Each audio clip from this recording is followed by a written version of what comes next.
Good evening, everyone. I have to tell you, when this energy came through today, I sat with it for a long time before I started writing because what arrived was not one person, it was two.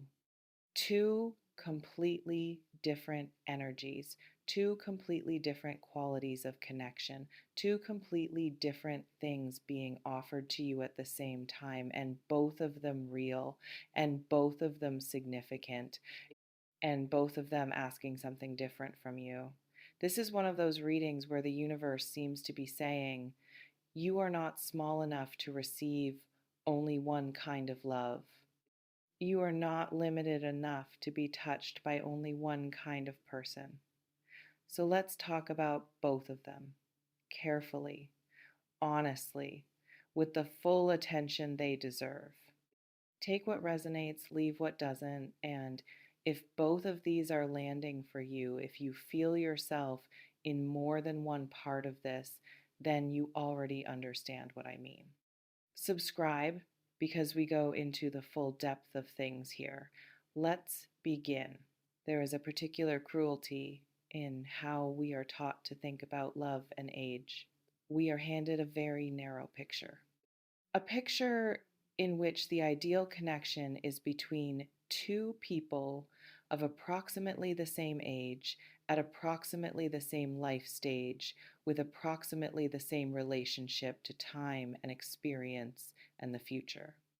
And when something falls outside that picture, when the gap in years is noticeable, when the difference in where two people are in their lives is visible, we are handed a set of ready made concerns, a vocabulary of warning, a framework of suspicion that asks, why would someone that much older or that much younger be interested? What does it mean? What does someone want from a person so far from their own station in time? Is less than hash zero. 5 hash is greater than. This framework is not entirely without wisdom. It contains genuine concerns that are worth examining. Power dynamics are real. Incompatible life stages are real. The ways in which significant age differences can create asymmetries that are difficult to navigate over the long term, these are real considerations that deserve honest attention. But the framework also misses something essential. It misses the fact that the most nourishing connections are not always the most symmetrical ones. That different things can be offered in a relationship without those differences creating imbalance. That there are specific, irreplaceable qualities that belong to different places in a life, to the early years and to the later years.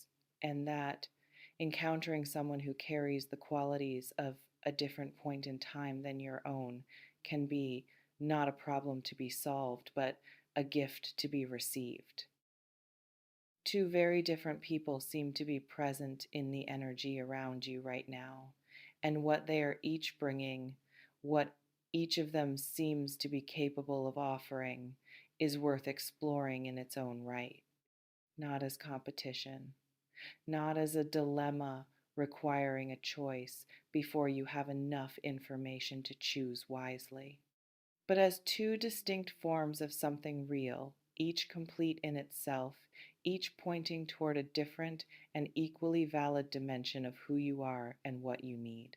Let's start with the younger one, because there is something in this energy that wants to be spoken about first. Something immediate, something vivid, something that carries the particular quality of new fire. Youth, real youth, the kind that has not yet been fully socialized out of its instincts, has a relationship with feeling that older people often lose without quite noticing the losing. It feels without the constant overlay of analysis. It reaches without calculating the precise risk to reward ratio of the reaching. It loves with an intensity that has not yet been tempered by accumulated disappointment, not yet learned to protect itself by diluting what it offers before it offers it. This is not naivety, or not only naivety, it is also something genuinely precious, a quality of unguarded feeling that becomes harder to access the more experience we accumulate. Because experience, for all its value, also teaches us where the sharp edges are.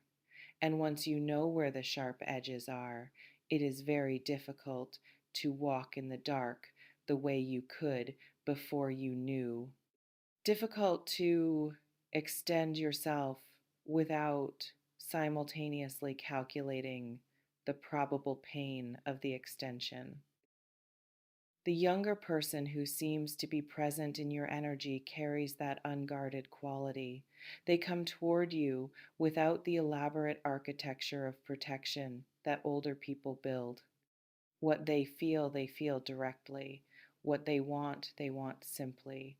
There is a transparency to it, almost startling in its clarity, that is both disarming and, in its own way, deeply moving. And what this person feels for you has the specific quality of awe. Not admiration, though admiration is present, not attraction, though attraction is certainly present, but awe, the particular feeling that arises in the presence of something that exceeds your current framework for understanding the world. Something that makes you feel simultaneously very small and very fortunate. Something that expands what you believe is possible simply by existing the way it exists. You have that effect on this person.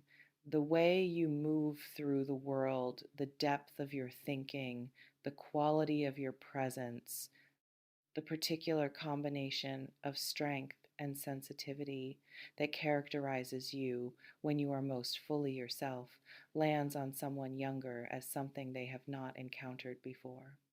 As a glimpse of a version of humanity they did not know was available, as evidence that it is possible to be in the world with that much substance, that much interiority, that much genuine complexity, and to carry it gracefully rather than being crushed by it.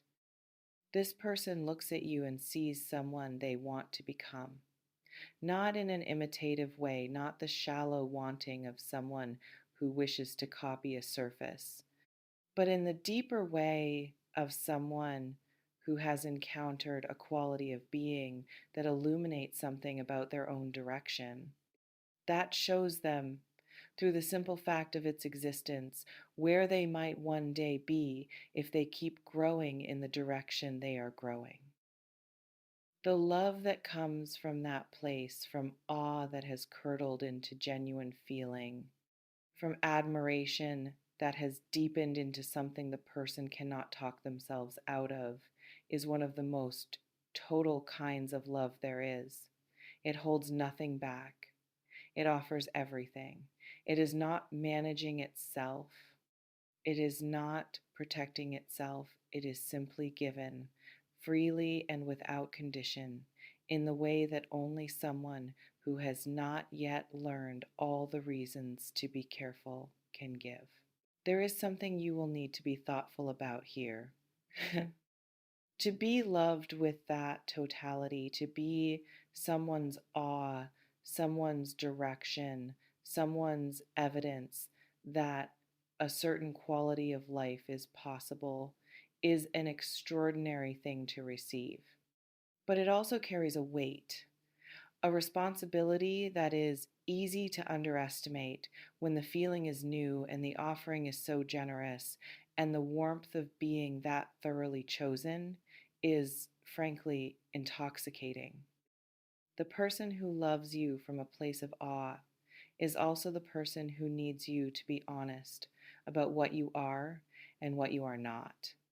Who needs you to resist the temptation to inhabit the version of yourself they have constructed, because the constructed version, however flattering, is ultimately not you, and the distance between the construction and the reality is a distance that only grows over time. The most generous thing you can offer someone who loves you with that quality of totality is the truth of your actual self, the imperfect, complicated, sometimes contradictory, fully human truth of it. Because they can love that. They can love the real thing. But they cannot love a performance forever without eventually bumping up against the person behind it. And that collision, when it comes, is always harder to survive than the honesty that could have prevented it. Now, the older one, and here the energy shifts completely. What was fire becomes something steadier. What was immediacy becomes depth. What was the intensity of feeling in its rawest form becomes something that has been refined through time, through experience, through the specific kind of wisdom that only comes from having been through things and arrived on the other side of them, changed. The older person who is present in this energy has lived enough to know what they are looking at when they look at you. They are not seeing you through the lens of what they hope you might be.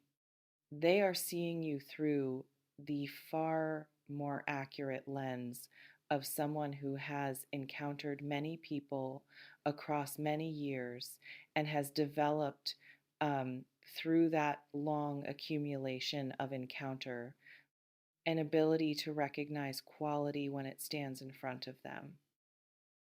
They recognize you, not in the mystical sense, but in the practical, earned, genuinely discerning sense of someone who has developed taste through experience. The way a person develops taste for anything through repeated exposure, through the gradual refinement of what they know to look for, through learning to distinguish what is genuine from what is merely compelling on the surface. This person has that kind of taste, and they have applied it to you.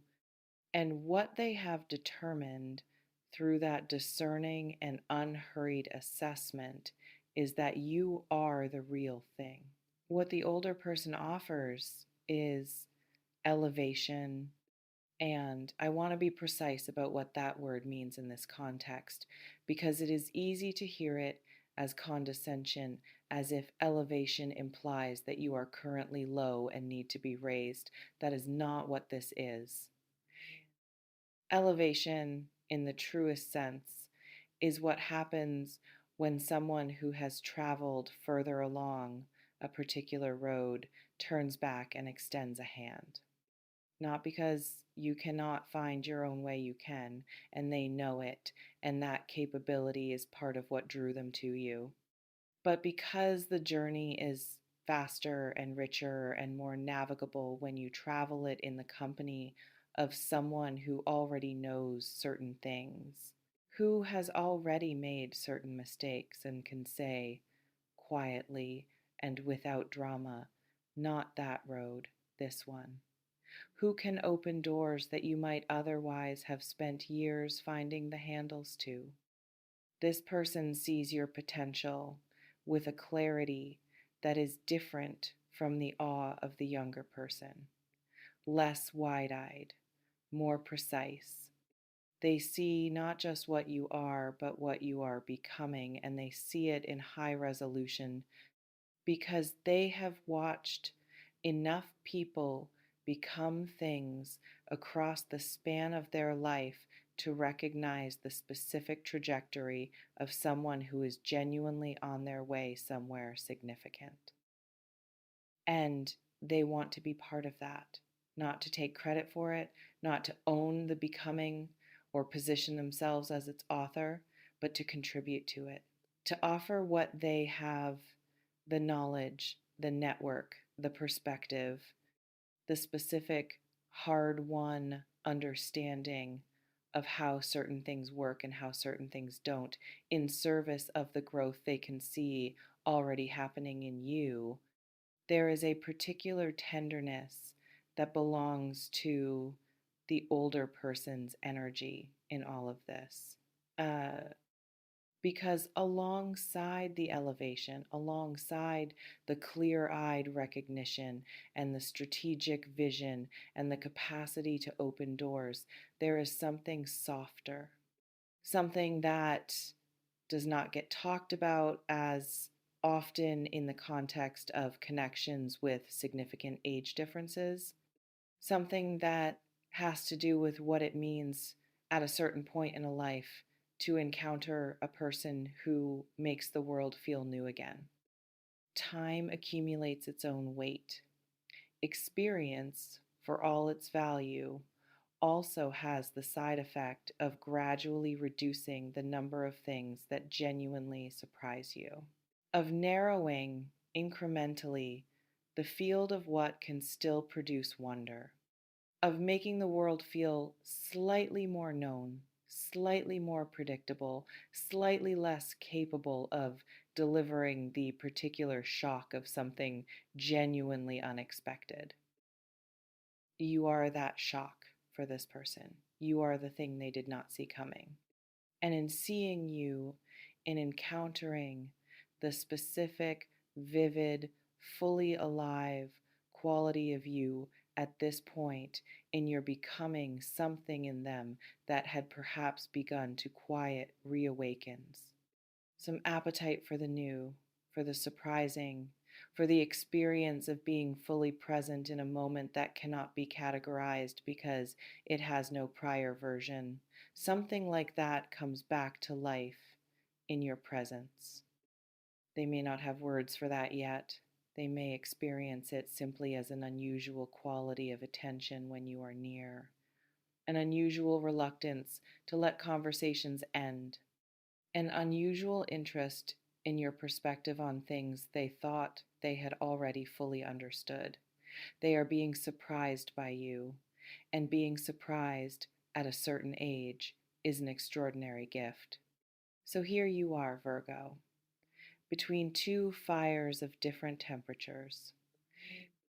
One that burns bright and immediate and total, that loves you with everything it has because it has not yet learned to love with less. And one that burns steady and deep and discerning, that sees you with unusual clarity and wants to stand in your corner for reasons that have nothing to do with the uncomplicated wholeness of youth and everything to do with the hard-earned recognition of something rare. These are not competing offers requiring an immediate choice.